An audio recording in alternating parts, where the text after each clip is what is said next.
and welcome to SCAN's Community Connections. I'm your host, Tom Hayes. I'm Director of Customer and Community Relations for New Jersey Natural Gas, and very happy that you're here with us today.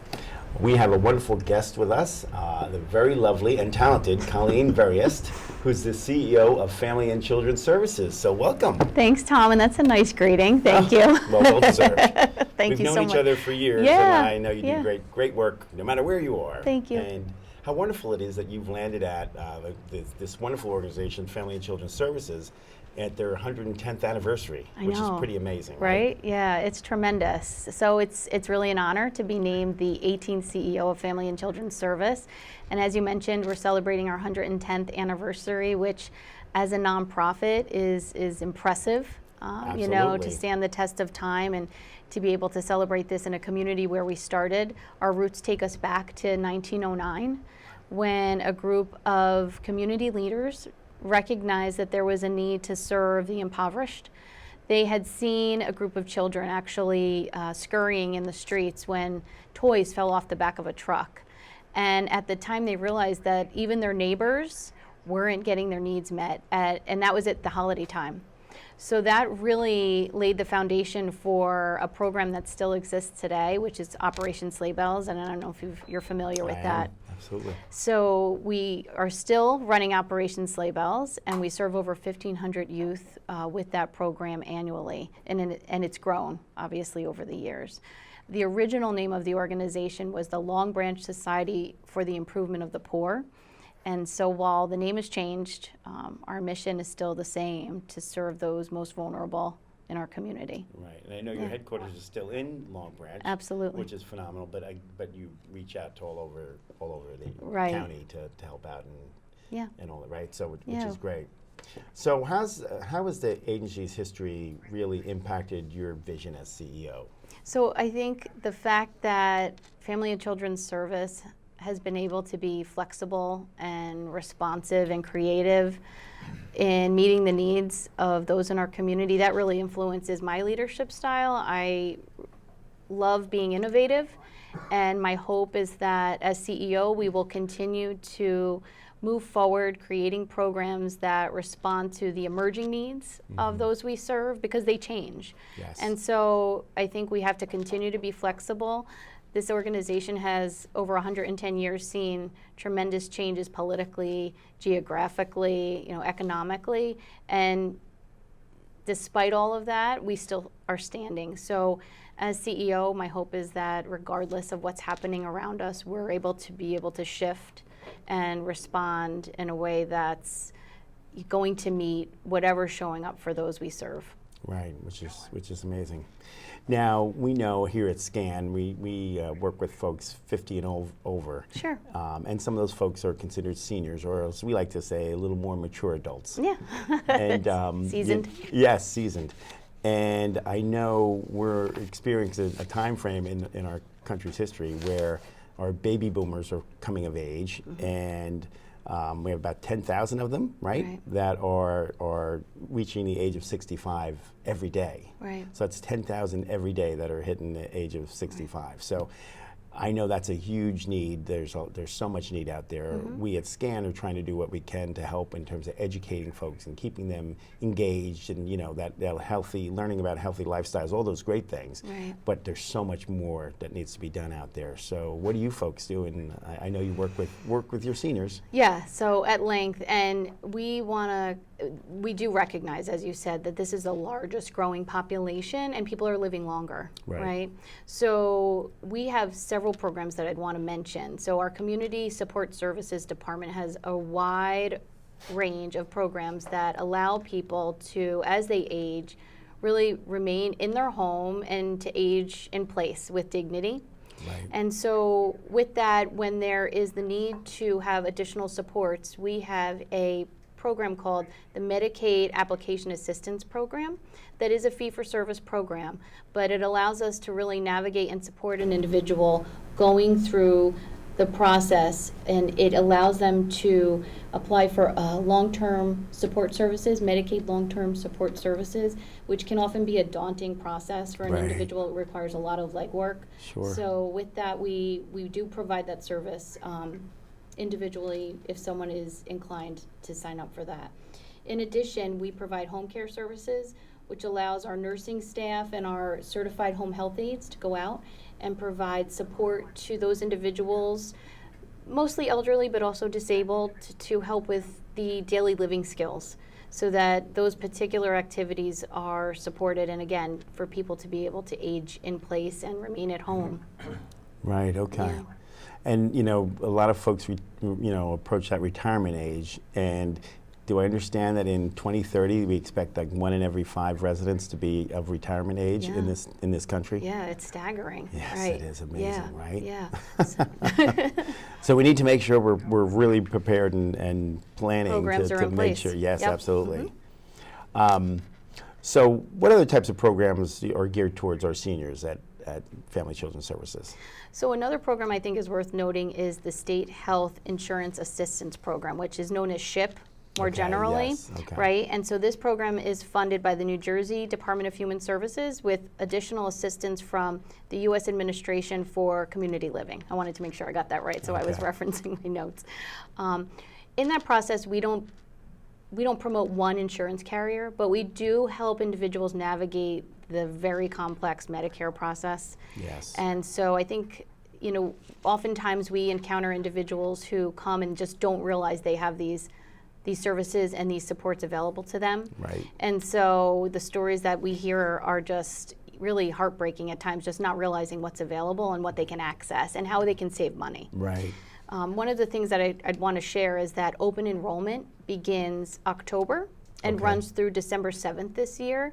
Okay. And they can certainly reach out to our organization at 732-728-1331 if Right. anyone's interested in just learning more about that Medicare sort of gauntlet that people have to sort Right. of navigate when it comes time. And would they also be able to get information off your website? Absolutely, Okay. absolutely. What's the website? Sure. www.fcsmonmouth.org. Okay, that's Yeah. great. Yeah. It's always great. I know here at Scan 2 we try to make sure we're educating our members and letting them know all the good programs that are out there. And, like you said, Medicare is there's a lot to it. And Yes. making sure you know the ins and outs is really critical. And I've heard even from folks from the gas company that retire that, I should have done this before I retired, or my spouse is involved, so it's this or that. And there's a lot of options that you really need to be prepared for and think about, even before you retire, Right. let alone once you're retired, right? Right. So, Yeah, there's a lot to be informed about. yeah, And we are there to really sort of shed light on what's available. And a lot of times it's a little later in the process that people are getting that information, but we're happy to be a support when they need it. yeah, no, that's critical. I think it's a blessing to have an organization like yours working in the community and really reaching out to help folks that need it, because most people aren't really planning ahead like No. that and don't really think about it until all of a Right. sudden it hits Too them. late, And right. then they realize, wait a minute, what am I Right. going to do for insurance? What am I going to do for all these services Right. I'm going to still need? And the cost. yeah, Yeah. it can be tricky. So And we do have a SHIP volunteer here at SCAN. Yes. So I can say that. Which Yeah. is wonderful. Yeah, Yes, it's a it's nice a- collaboration. It is, absolutely. So that's really important. And again, it's great for our listeners and viewers to know Yeah. that they can get that information Right. free, by going Absolutely. to your organization or coming here, wherever it might be, because the goal for all of us is to try to give people the information that they need to Yeah. really help them out, right? So. Yes.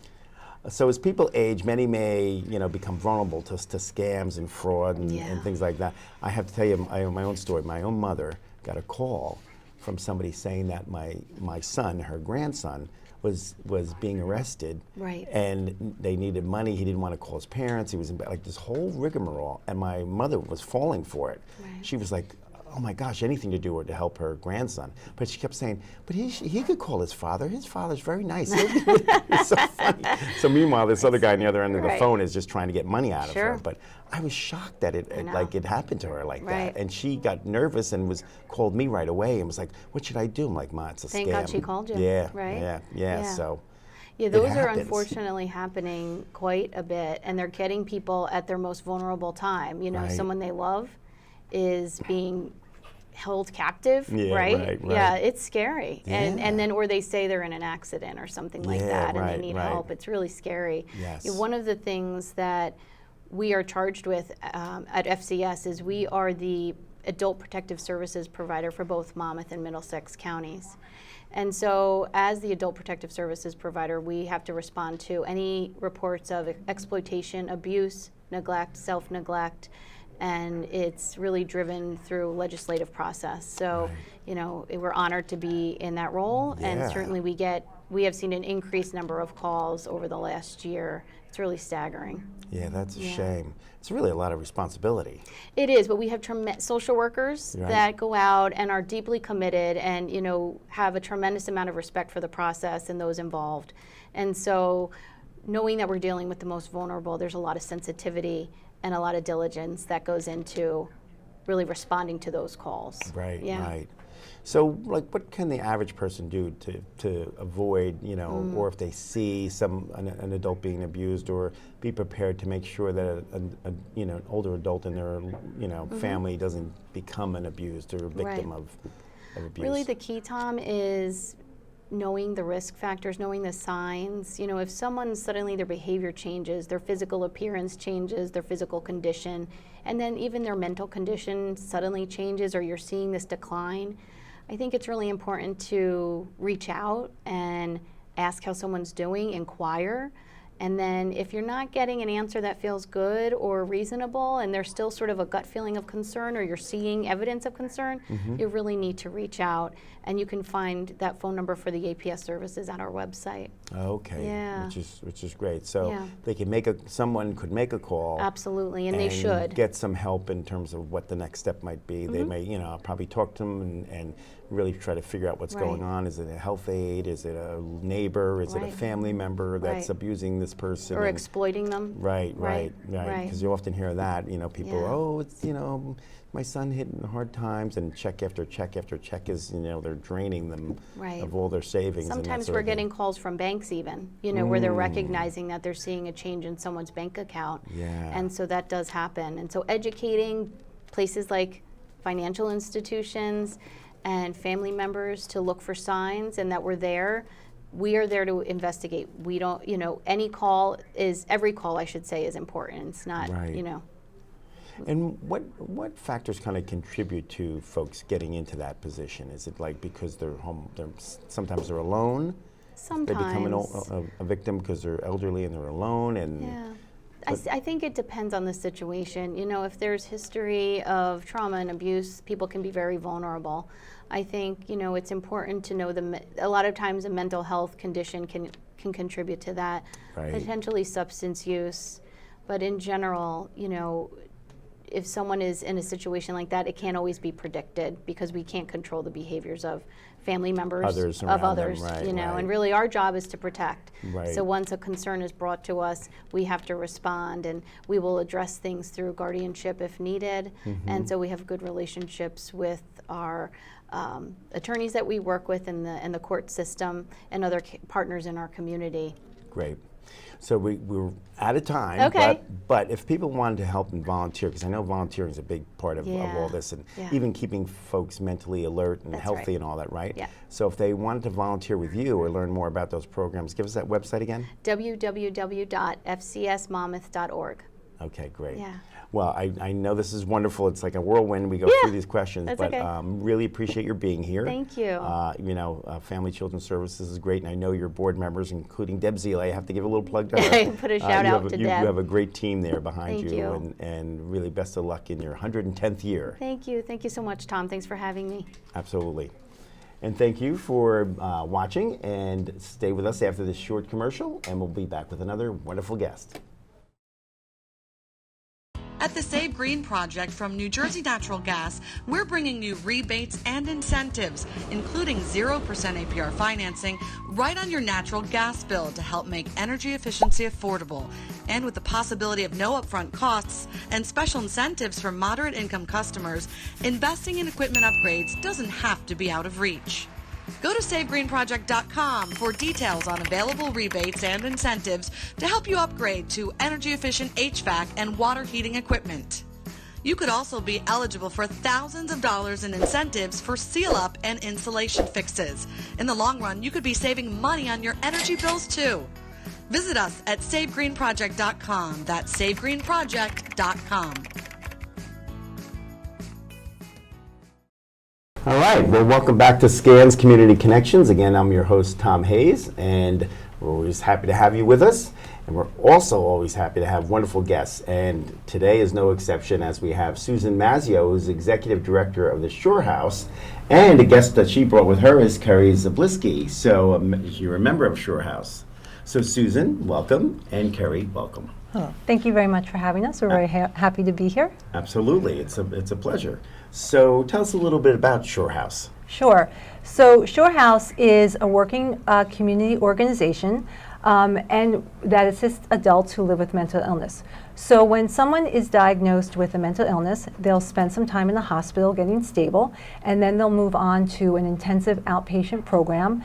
That lasts from about 6 to 8 weeks, and that is where they'll learn medication management and coping skills. And once they're through with those programs, that's where Shore House comes in. And we take that person from patronhood back to personhood. And we do that in 3 very specific ways, through socialization, education, and employment opportunities. Now, while Shore House is not a residential facility, we do not have doctors or therapy or group or medication, but we complement the medical model by improving a person, by we bring them back into their community. Which is great. Which is great. And we know people with mental illness can and do recover. They just Sure. need that extra support, and that's the crucial recovery supports, and that's what we provide. Right, which is excellent. And I was fortunate enough to take a tour of your Yes. facility, so it really was wonderful, and I love to see the work that you've been working on, and the clients and the folks there, just the members are just really wonderful. So, so what is mental health for our viewers? Give us a little explanation of really what you feel mental health is, and how do you prevent? It's a medical condition. It affects mood, or like different moods. You could be euphoric, or you could be depressed. Some people have OCD, where they're obsessing about doing things in a certain way, or shutting off the stove a couple of thousand times. Right. A little over exaggeration. I have bipolar disorder, so my moods will fluctuate between being extremely happy or over exaggerated feelings of happiness or sadness or depression. That can switch from week to week, and sometimes I feel like I'm on a roller coaster ride. Yeah, it's a tricky situation for folks like yourself, right? Yes. That you're and sometimes especially before you really have it diagnosed, you're not really sure what's going on, right? Yes. So it's complicated. Yes, I was actually working before I realized I had bipolar disorder. Okay. And it was like my work was spotty anyway because I was part-time. So it made it hard because it wasn't really scheduled for me. I didn't have like a set schedule when I was coming in. Right, and that is, it's an important part of the whole process, right? Yes. Is having a sort of a schedule and really being able to monitor what's going on and what kind of needs you might have, if it's medication or what have you, to make sure Yes. you're really on schedule with all that, right? Yes. Yeah, that's important. And I do thank you for being here to share that with us. You're welcome. So Shore House has members, Correct. right? So Correct. can you tell us a little bit about how that works? Sure. So just like membership in a club, the people that attend Shore House are members, and when you're a member, you know you're needed, wanted, and expected to be there. So Shore House, we have a structure called the work order day, and it's set up like we're open 9 to 4 Monday through Friday, so it mirrors a traditional work week, and member and staff work side by side to complete the work of the house. We do everything side by side, which is why Carrie and I are here together. Right. That's So great. the members choose to work in 2 units, kitchen or clerical.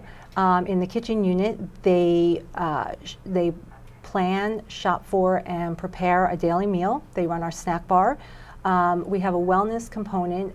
People with a mental illness have a 25-year shorter lifespan than their peers. So to that end, we have a holistic approach. We have a healthy walk every day. We have an on-site gym, and that's all part of the kitchen unit. The clerical unit, members in that unit will they'll greet the guests at reception, they'll handle email, they publish our newsletter, they reconcile our reports. In short, they pay our bills.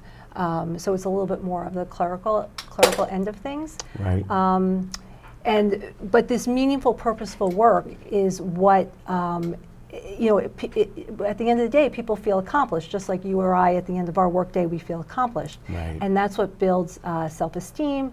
That's what self-worth. It makes them feel like they matter, because they do matter. And if they're not here, the work of the house doesn't get done. Right. And because isolation is such a large part of this illness, we do have a reach out system. So we'll reach out to members, and if we haven't seen them in a couple of days, we'll make sure that they're okay. We do celebrate holidays on the holiday. We are there for Christmas. We have a Christmas Eve open house. We are there for Easter. We have a full Thanksgiving dinner. We have a monthly social, and we have employment dinners. So for our members who are working, they can come in after work and still participate and be part of the day. That's excellent. Yes. And that's part of what you were saying before, like with the life expectancy being a little bit shorter. Is that mainly because a lot of folks, if not really diagnosed properly or doing healthy lifestyle type things, they're a little more sedentary or things like that, right? Correct. It's not that they can live as long as someone else. It's just that they need to be active in doing those things, keeping their brains active, being healthy and physical and all that, right? Right, and a lot of the medications have side effects, high blood pressure, diabetes, obesity. So all of those are treatable and preventable. And so by, by having the structure to the day, which you kind of alluded to, it gets people up out of bed, they come to Shore House, they spend the day, they do something productive, and they go home and they feel accomplished. And then that's what, then they realize they are important, they matter, they can go back into their community and perhaps for paid employment or back to school. That's great. And then again, it's great having you here, Carrie, to tell the truth about, and be honest about what you go through and all that. And I think that's good for our viewers to hear and see and see that, folks are out there to help really get you through this process, and for you to be able to help yourself, which is really important, right? So you have that your own self-discipline, and you can work together and take care of yourself, which is nice. Which is great. It's beautiful. That is beautiful. And you mentioned something a little bit about employment. So you do have employment programs too, if I recall, we do. right? We do. So in this country, mental illness costs us $132 billion in lost wages, and I always look at billion, but it's 193 billion. Yes. And that's but people with a mental illness are the largest underemployed or unemployed of any disability group. Over 80% of people with a mental illness are not working. I'm happy to say 2/3 of our membership are employed, and we offer 3 different types of employment. Independent, which the member will give as much or as little support as the member would like. Supportive, where we give a little bit more, where we're a little bit more involved. We might help. We'll have an agreement with a business where we might see a member through the interview process or help navigate any kind of issues that come up along the way. But the job belongs to the member. The program that's unique to Clubhouse is Transitional Employment Placement, or TEP, as we like to call it. Okay. And that's really designed for somebody who's been out of the workforce for a while. It's 6 to 9 months in duration. It's a job that we develop with a local business. Nice. And the member will be trained by staff, and the staff will also fill in for any absences in the event the member can't make it.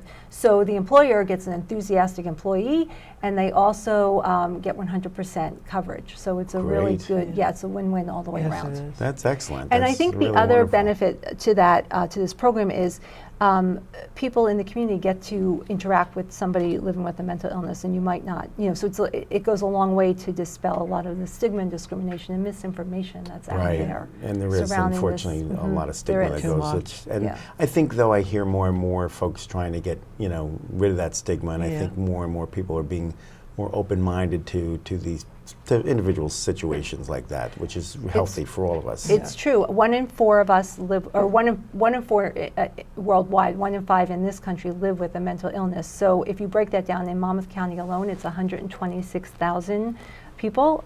So chances are we all know somebody that lives with this illness. Absolutely, absolutely. No, that's great, and great work that you're doing.